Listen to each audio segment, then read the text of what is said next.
E aí pessoal, estamos começando aqui mais um Espaço Urbano, retomando a nossa série sobre educação. Se você ainda não viu o nosso primeiro vídeo, você pode procurar aí no nosso canal. Nossa primeira proposta foi conversar com os professores para saber o que poderia ser feito na melhoria da educação no nosso estado e consequentemente no nosso país. Agora nós queremos conversar um pouco sobre os representantes referentes à família, aos pais. Então fomos até a FAPAENG, a PPMG, para saber deles o que é que pode ser feito da parte da família sobre a participação da família na questão da educação. Curte aí o nosso programa, fique conosco, nosso Espaço Urbano está começando.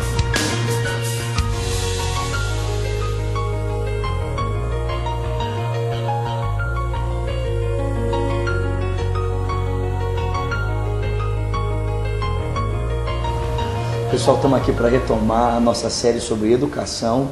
Lembrando você que a educação é um dos pilares importantíssimos para a construção de um país e de um indivíduo. E eu estou aqui hoje na Federação das Associações de Pais e Alunos das Escolas Públicas de Minas Gerais, conhecida como FAPAENG, e também a Associação de Professores Públicos de Minas Gerais, conhecida como APPMG, tá certo?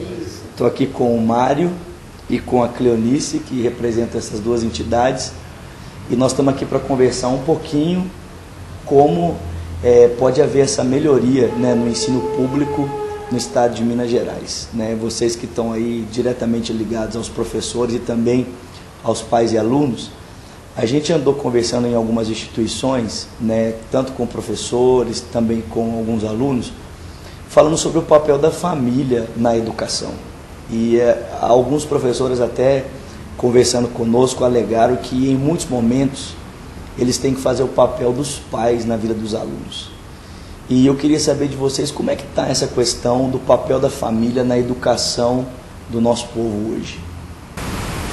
Bom, a família hoje na educação ela está totalmente omissa, não sabendo qual é a reação dos seus filhos dentro da própria escola, sem saber o que ele está aprendendo, se ele está levando o estudo a sério, o que está acontecendo em torno daquela criança. Então, realmente, a família está omissa dentro da escola e fora da escola, que a gente percebe isso.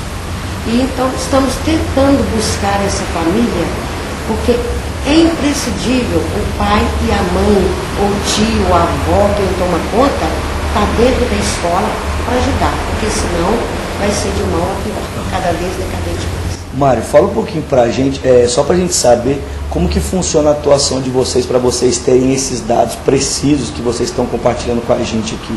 Bem, primeiro a gente vai falar da vivência, né? Essa história da educação inclusiva é uma coisa muito nova nos países pobres, né? Houve essa inclusão na Espanha há 80 ou 100 anos atrás, nos países europeus. E aqui no Brasil é uma coisa muito nova. A escola não foi feita para esse atendimento que hoje tenta oferecer aos alunos, a inclusão social. Antigamente, onde os saudosos sempre falavam, poxa, a escola de antigamente era melhor, mas antigamente a escola era para ensinar e aprender. Hoje a escola tem o objetivo de guardar, proteger, alimentar, nutrir, né? Garantir a permanência daquele aluno para fugir dos problemas sociais. E aí o professor se deu muito mal. O professor não foi preparado para isso. A bem da verdade, ele não é pago para isso. Ele é preparado e pago para dar uma educação científica ao aluno, o ensinar e o aprender, a conviver com questões sociais, a essa vivência libertina, esse excesso de liberdade que as crianças têm com o Estatuto da Criança, com a nova Constituição. A escola, ela regrediu muito. Eu não sei se eu mando meu filho para a escola para aprender ou desaprender. O professor faz de tudo que pode e faz até mais, faz o que não pode. Ele tenta equacionar. Ele recebe aquele aluno com defasagem de conhecimento, mas tem que catar piolho, tem que preocupar com a droga, o que tem debaixo do boné, o celular que o aluno não desliga, o smartphone, né? Então, são várias questões sociais e fica meio confuso, a escola não consegue andar. A gente quer a inclusão. Eu tenho certeza que a PPMG também quer a inclusão, mas quer condições de trabalho, quer essa parceria entre família e escola. O problema da família é da família. Se vai levar o problema da família para dentro da escola, que venha também a família. O professor precisa ter as mínimas condições para que lá na 8ª série a gente não saia falando, poxa, ele está com diploma da 8ª série, mas não sabe ler nem escrever. É isso que vocês têm feito. Cobrado da gente, cobrado da sociedade. O advogado que não passa na prova da OAB, o médico que tem medo do revalida. Isso tudo é falta do conhecimento básico. Lá na infância, cujo professor sempre soube ministrar essa educação científica, não pôde por causa dos problemas sociais. A gente percebe, então, que uma das coisas que aconteceu foi que houve uma mudança na perspectiva da educação, né? Quer dizer, a educação, outrora, tinha aquele papel de ensinar um aluno e capacitá-lo para que ele exercesse um papel profissional, e hoje a escola acaba que ela tem uma outra finalidade, que acaba sendo até educacional e familiar. E né? Assistencialismo, né, que a gente está vendo pelo próprio sistema. Sim. Será que isso tem a ver um pouco com os marcos ideológicos que a gente vê na nossa sociedade capitalista, onde há uma ânsia tão grande, né, por ganhar dinheiro, e isso vai corroendo as estruturas familiares, então o pai já não tem mais aquela presença tanto na vida dos seus filhos e acaba repassando a responsabilidade da educação dos filhos para o educador, para o professor? Bom, a gente vai fazer isso, te responder essa pergunta, a gente tem que indagar aqui família. Porque nós temos múltiplas condições dentro da escola. Eu, por exemplo, conheci uma forma fantástica, uma mãe com 32 anos, 9 filhos. Mas não assusta não, 9 maridos diferentes. Ela tinha escurinho, lourinho, baixinho, altinho, ruivo, japonês, africano. E o que acontece? É uma família, gente.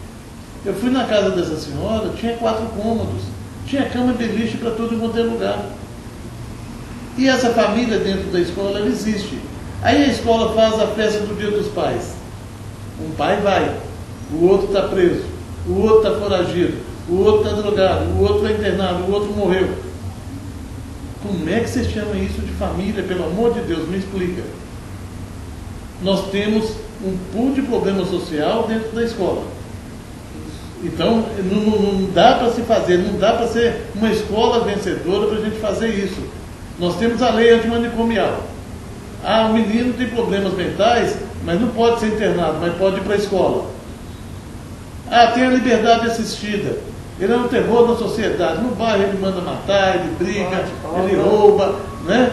Mas não tem lugar no presídio para ele, manda para a escola. O sistema internado não funciona, manda para a escola. Né? E aí dá o quê? O que vai ficar para esse professor? Esse menino passa a ser um terror dentro da escola. Por isso é que a federação, ao lado da PPMG, da histórica PPMG, de luta combativa, se uniu, né, no início da década atrasada, e a gente está indo na escola tentando convencer os pais, onde a escola precisa ser esse mecanismo de ensinar e aprender. Vocês promovem reuniões com os pais? Promovemos, vamos em todo o estado, nas escolas regionais, né? E como você falou, e tem muitos pais também nessa linha capitalista que ele compra seu filho com consumismo. Então, aquele menino vai para a escola achando que ele é dono de si próprio. Então, ele já vai com essa imagem. Então, o professor, ele tenta caminhar aquele aluno, mas ele está totalmente fora da ética, fora dos valores. Então, não conseguimos colocar aquele menino que poderá ser problema de tanto consumismo e de ser eu mais eu. Não tem pai e nem mãe. A gente percebe o seguinte: uma vez que há uma degradação nos valores familiares, como você falou, quer dizer, tive num momento em que até o conceito de família ele é questionado. É claro. Né? E quando há uma degradação, uma deteriorização nos valores da família, isso compromete a formação do cidadão, e, consequentemente, compromete a formação do indivíduo no âmbito escolar. Não tenha dúvida, no âmbito escolar, social e tudo. Veja bem, a inclusão anda excluindo. Muitas vezes, Estado e municípios excluem em nome da inclusão. Você tirar de uma criança o poder de ser estudado e atendido dentro das suas necessidades reais, das suas limitações. Das suas limitações. Né? Olha, por exemplo, estão pegando cegos, surdos e mudos e colocando na mesma sala de aula. E não estão capacitando o professor. Que inclusão é essa? Escolas como o Instituto São Rafael, Instituto Santo Inês, Instituto dos Cegos em Uberaba, foram fechados em nome de uma inclusão. Escolas sem rampas de acesso. Né? Então não há mais como fugir desse debate. Não há mais como os governos transferirem a responsabilidade de si para o professor. E o professor também transferir a responsabilidade de si para a família.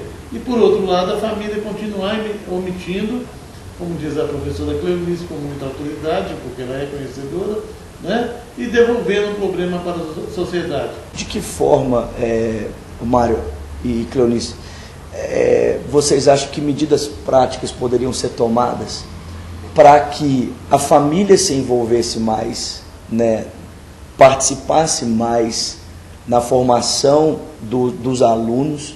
Assim, o que vocês acham que isso melhoraria, assim, até mesmo nessa questão que a gente tem falado também, na questão da violência, né? Será que a participação dos pais faria com que a violência dentro das escolas viesse a regredir? Assim, falando assim, de maneira bem prática. Assim.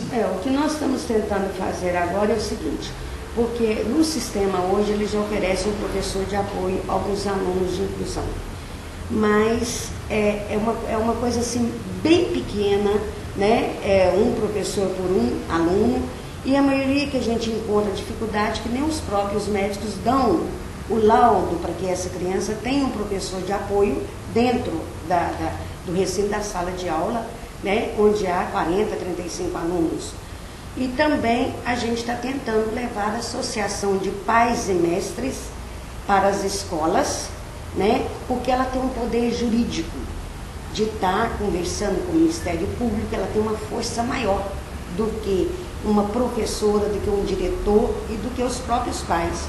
Então essa associação nós estamos tentando levar para buscar melhorias. Vamos ver, é um menino que está dando problema de violência, então vamos no Ministério Público encaminhar, vamos ver o que nós podemos fazer, ou trocar de escola, ou ver o que poderá ser feito desse aluno. Enquanto isso, a escola em si, ela não tem poder, né? E também caminhar junto com os professores, até mesmo na área pedagógica. Por exemplo, aqueles meninos que estão com a baixa média. Então, já é hora da Associação de Pais e Mestres estar infiltrando, chamando ou visitando aqueles pais que precisam buscar para resgatar, por exemplo, o aprendizado da criança. Mário e Cleonice, se alguém que vai assistir com certeza esse vídeo quiser, de alguma forma, ter contato, né, com a APPMG ou com a FAPAENG, vocês têm algum telefone, e-mail, site que eles possam entrar para entrar em contato com vocês, esclarecerem, né, dúvidas, até mesmo estarem se envolvendo de maneira mais direta nessa melhoria da educação do lado da família? Temos. Aqui o telefone da sede é 31 DDD, né, 3273 1126. E também fapaeng@gmail.com é o nosso e-mail. Telefone para contato 3222-4721. Nossa sede, Rua Goitacazes 43, sala 1502, Centro Belo Horizonte. Tá joia. Quero agradecer a participação de vocês, né? Lembrando que a nossa intenção é, de alguma forma, contribuir para que haja uma melhoria na educação, né? A gente percebe que, infelizmente, até recentemente agora, né, a nossa presidente disse que destinaria 50% dos royalties do petróleo para a educação, e isso já foi vetado pelo Congresso Nacional. Então a gente percebe que há um desinteresse, muitas vezes, e um descaso, né?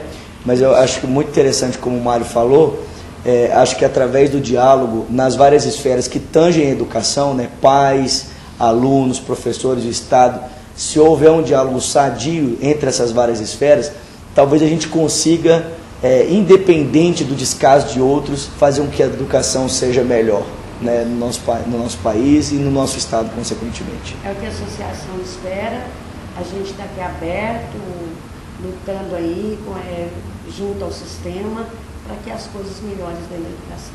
E não pense o governo que nós somos inimigos do governo, não. Nós não somos instrumento do governo. Mas o governante, quando merece o valor, haverá de ter o nosso reconhecimento. E senhores deputados que vetaram a medida presidencial dos royalties, saibam que a sociedade está se organizando, eles vão ter o justo reconhecimento por tudo aquilo que fizeram na educação. E que o professor também dá voto. E o aluno. Muito obrigado, viu? Muito obrigado mesmo. Então fica aí, gente, mais uma vez a nossa participação a respeito desse assunto. Eu quero só lembrar que a associação, tanto a FAPAEM como a APPMG, são apartidários, eles não têm nenhum tipo de apoio, né, nenhum tipo de vínculo governamental. É uma instituição que funciona também sem fins lucrativos. O único fim lucrativo dessa instituição é fazer com que haja uma melhoria na educação do nosso Estado, uma educação para os nossos filhos, para os seus filhos. Então, vale lembrar que a família é muito importante, né? E infelizmente, como a gente pode perceber, muitos dos valores da nossa sociedade hoje não ajudam a contribuição do envolvimento dos pais na educação. E, consequentemente, esse distanciamento leva à sobrecarga do professor e leva à sobrecarga de outras várias esferas que tangem a educação. A família é extremamente importante. Não adianta o pai conferir ao professor a responsabilidade que foi confiada a ele. A educação dos seus filhos, no que tange o âmbito profissional e funcional, né, como a gente chama, diz respeito à escola, mas no que diz respeito ao caráter e instrumentação para que seja um cidadão coerente com princípios, isso é responsabilidade do pai e não do professor.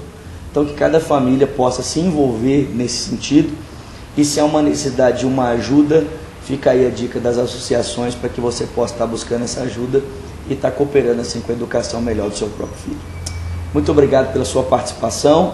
Lembrando que você pode curtir a nossa página, né, do Espaço TV aí. Também agradecendo aí a Camisaria Virar, que está sempre nos apoiando e nos vestindo aqui para a gente fazer esse programa. E a você que nos assiste e acompanha de perto o nosso trabalho. Muito obrigado, que Deus te abençoe e até o próximo Espaço Urbano.